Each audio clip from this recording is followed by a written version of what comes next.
Hey everyone! Today we're covering the essential process for visualizing data on specific geographic regions using a custom map in Power BI.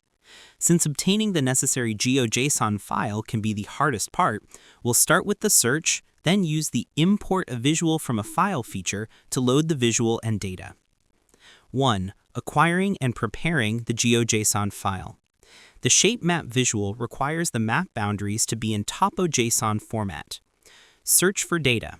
You must find an external source that offers the geographic boundaries for Indonesia or its provinces or regions in GeoJSON or Shapefile.shp format.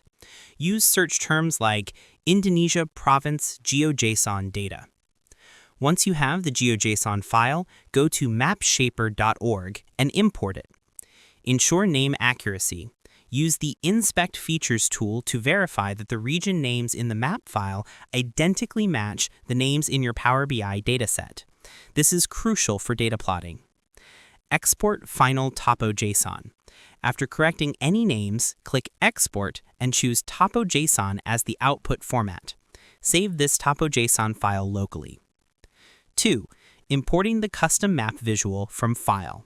This step installs the map visual itself onto your report using the custom visual file you have secured.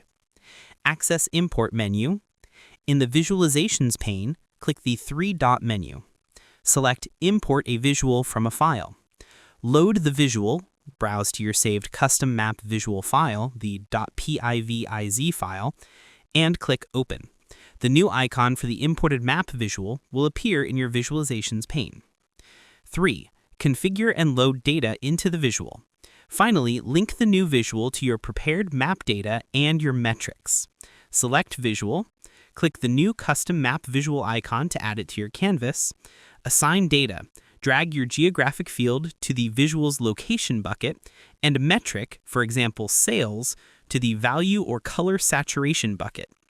If you see any blank regions for your data, it means the name in your dataset and the TopoJSON file do not match exactly, and you must correct the spelling in one of them.